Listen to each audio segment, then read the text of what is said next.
Praise 100.9 and 92.7, Charlotte's Inspiration Station. I am certainly excited to have a young man in the studio with me this morning to talk about his book, and it is actually a really exciting piece of work. I have to tell you, it's one of those things where you come across an individual who is a deep thinker, and I have a deep thinker in the studio with me this morning. David Marrero is a writer and an author, and he has some really aggressive, exciting, and deep thoughts that I think the world should hear. David, thank you so much for joining me this morning. Thank you for having me. I'm excited. Absolutely. Tell me about the title of your book, Pencil.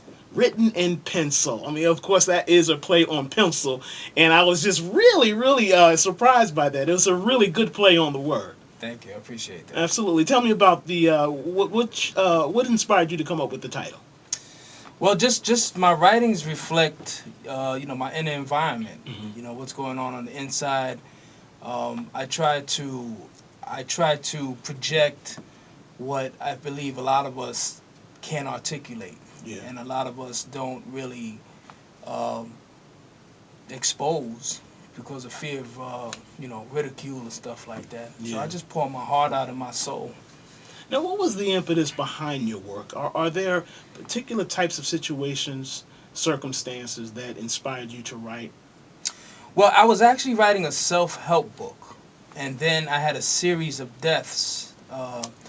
Both my grandmothers died, my cousin, my grandfather, and uncle within a 90-day period. Mm-hmm. And I use writing as a therapeutic tool through poetry, short stories, and stuff. And I just took a different direction, and I realized that there was a lot of unresolved issues like grief that I was going through that I didn't realize, and it started to come out in my writings. Mm-hmm.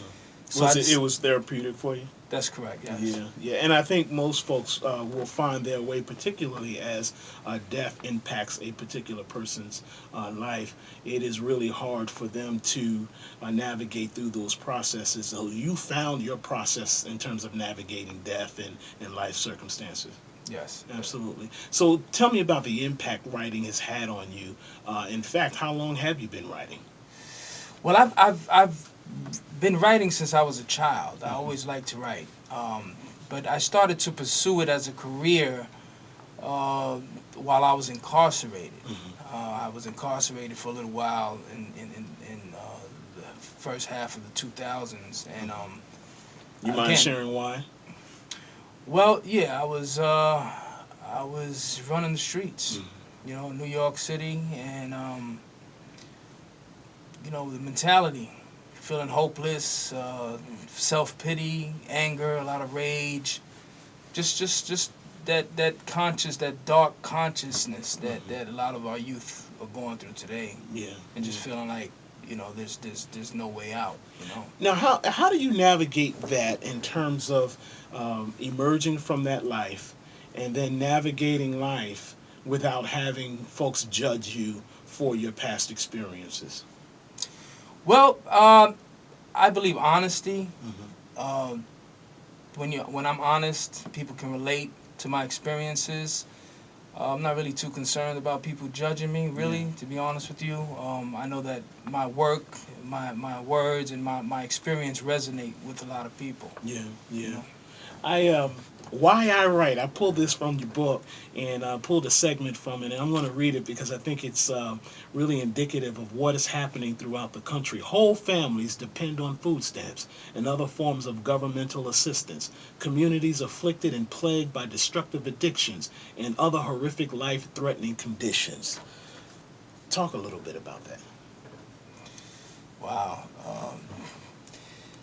I believe that our people are spiritually bankrupt, Hmm. man, and we depend so much on the system to take care of us, and my experiences show that we have the resources and the power within ourselves if we tap into our inner being, Hmm. our spirit, that it'll guide us when we tap into that, Yeah. and we'll be able to rise above those conditions that we see so many of us suffering from. You know. Did it pain you during your youth and during that experience? Did it pain you to see others going through those particular circumstances? And did you offer excuses as to why people got into perhaps a life of crime and doing things that are contrary to what we think are good societal norms?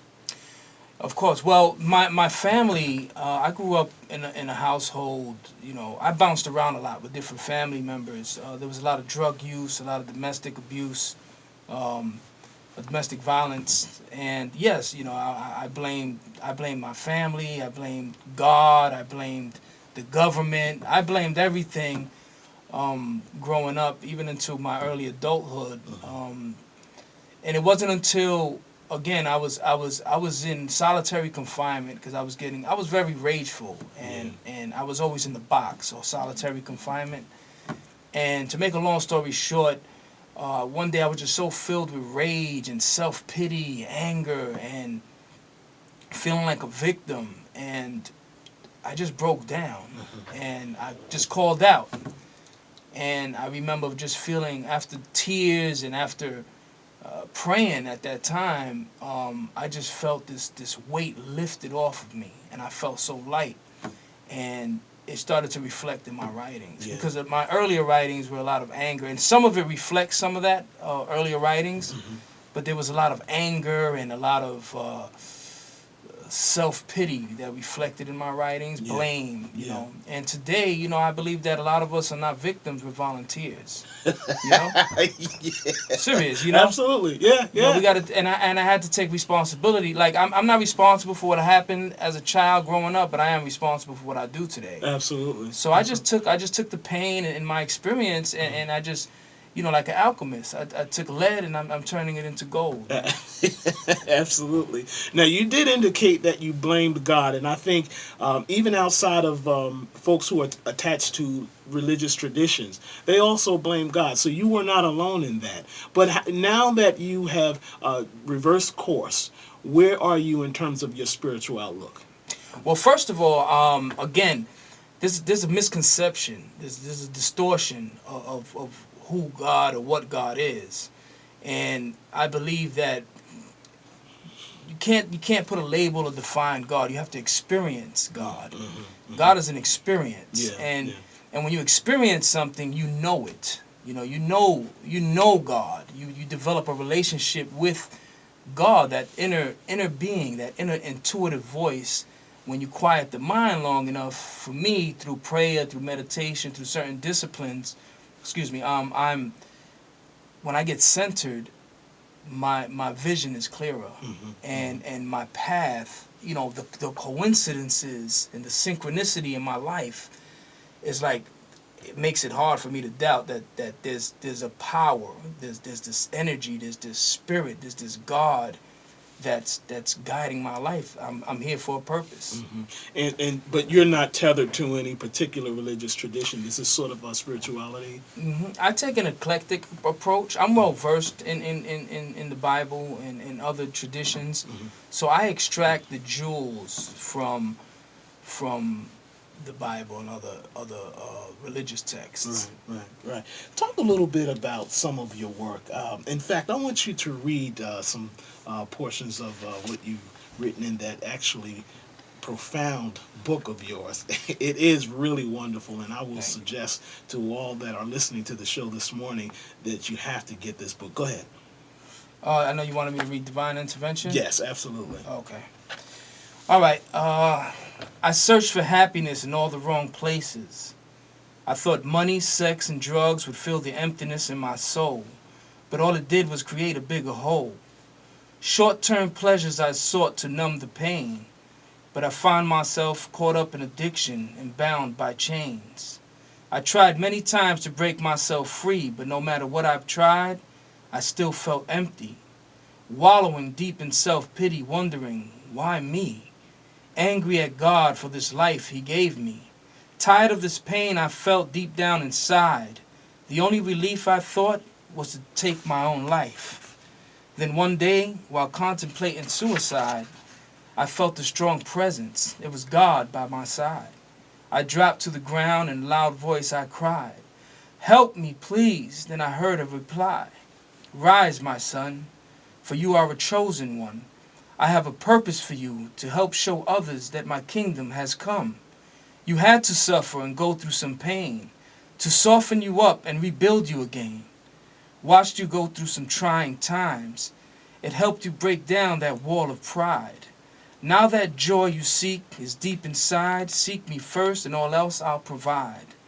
Now that void I felt is filled. Love and joy is what I feel. Thank you, God, from up above. Help me spread this gift called love. That's Thanks. really good, man. I appreciate that. That's really good. Talk a little bit about how folks have been responding to your work. Let me tell you something. This has exceeded my expectations. This book has opened so many doors for me. I've given my book personally to Michelle Obama. I've given it to Kevin Hart, to the Wow. mayor of Charlotte. Um, I have so many people emailing me and wanting me to travel to LA and all these different places. And it's like preparation is very important. You never Mhm. know when an opportunity is going to present itself. And honestly, I haven't been prepared for the response that I've been getting. Yeah, yeah. Now, you're not a. It seems to me that you're not a moon gazer or someone who stares at a bowl of apples. that I'll that. eat them though. Oh, yeah. But that you are an observer of life circumstances.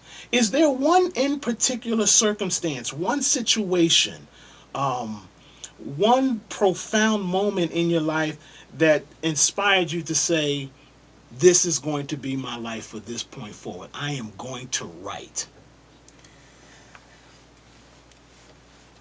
Again, it evolved. Mm-hmm. I believe writing chose me. If that makes any sense. Mm-hmm. It was just Because something there's that a kept. spirit behind writing. Yeah, it Right. just kept tugging at me, and like I always felt like I was leaving something undone. Yeah, Like yeah. I need to write. I need to write. And when I write, I find refuge. I find solace. I Mm-hmm. find wisdom. I tap into something. Sometimes I feel like I'm being channeled. Mm-hmm. Sometimes through my writing, because I look back at my writing sometimes, and I'm like, I wrote that. I wrote that.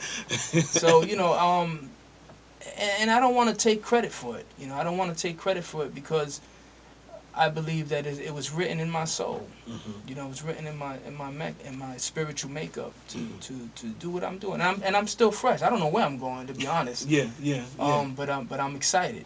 Now, in the African tradition, we have an appreciation for our sages and our griots. Are there Ancestors. any in particular? Are there any particular griots or sages that you look up to?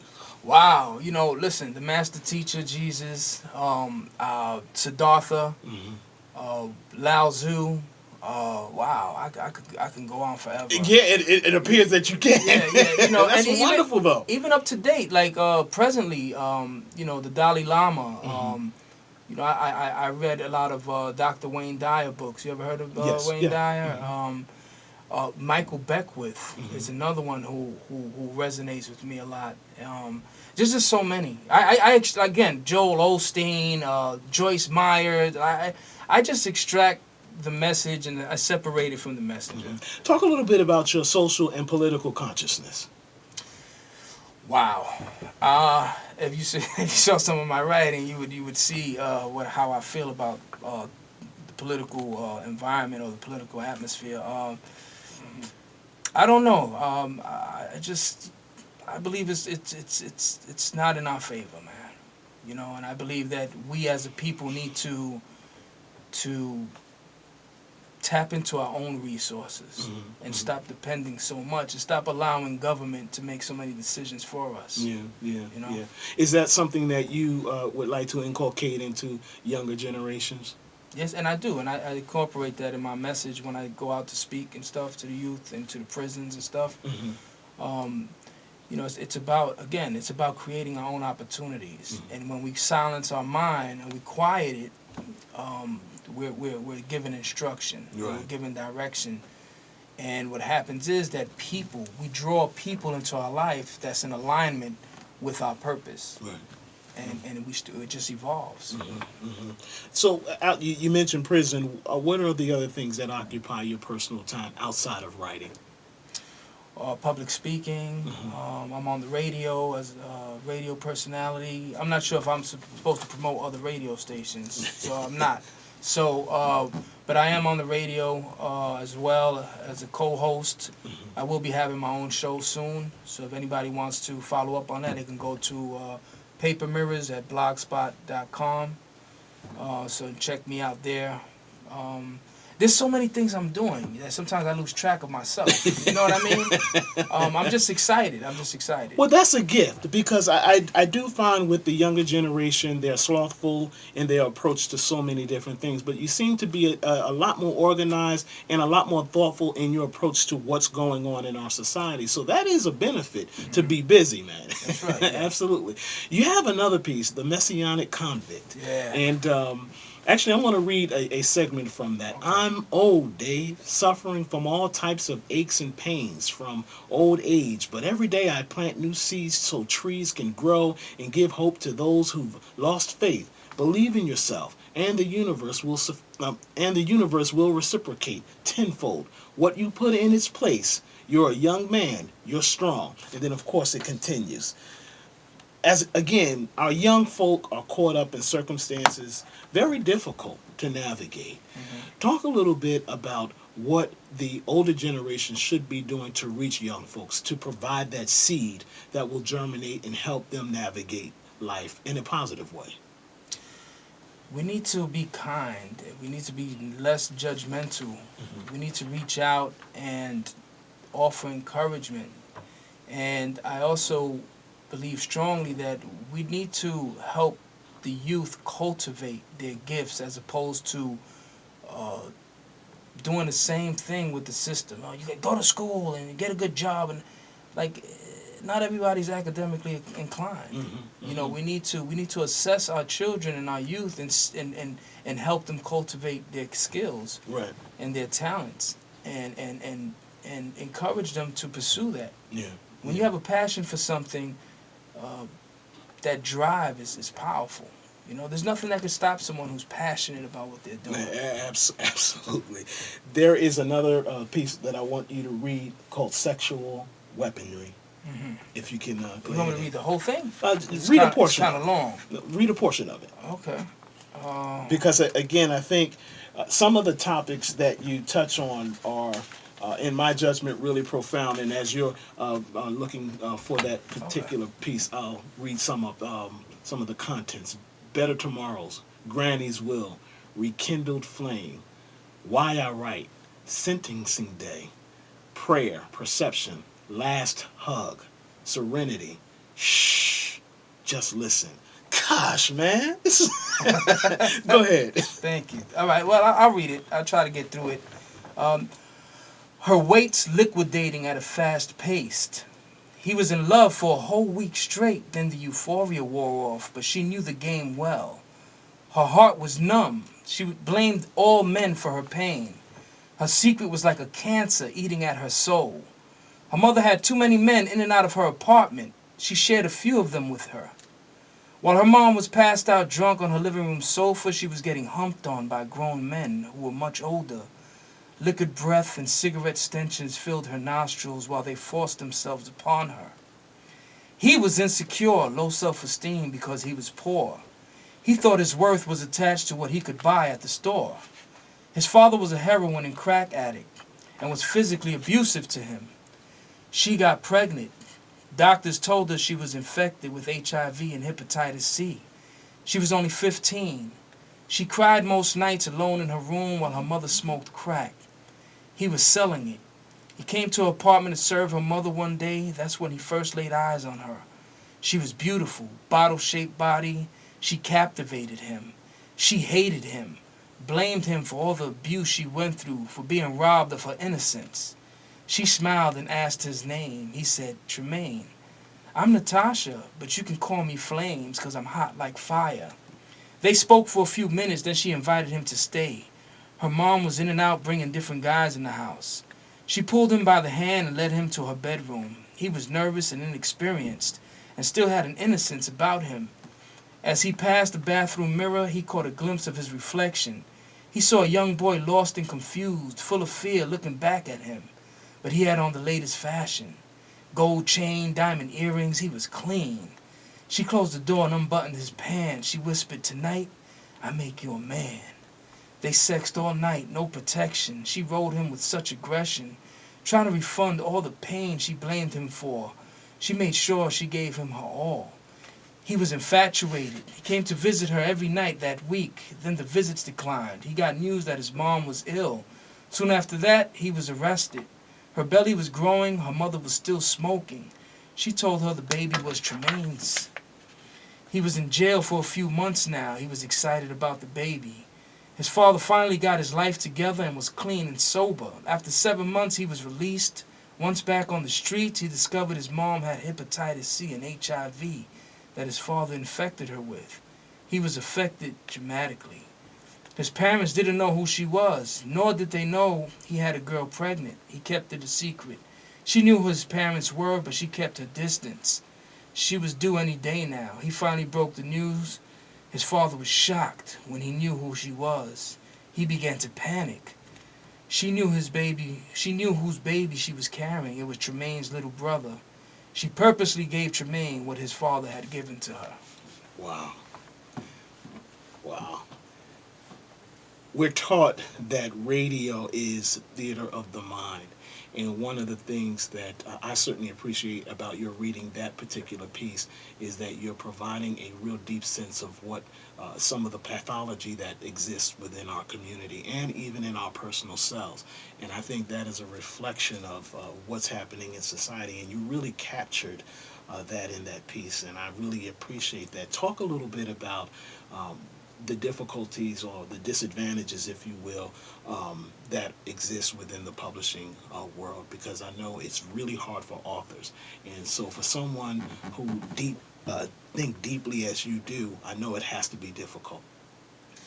Well, because of as far as getting books published and getting it marketed and stuff, if that's what you're referring to, Yeah, it's kind of difficult now because if you're not famous already, yeah, and because of the electronic downloads and stuff, and a lot of people are self-publishing, a lot of people are not, a lot of publishing companies are not investing yeah, in that. All yeah, right, yeah. sort of like the music industry, they're not developing artists today. But for me, I knew that the book would be more of a tool for me as opposed to breaking out as an author.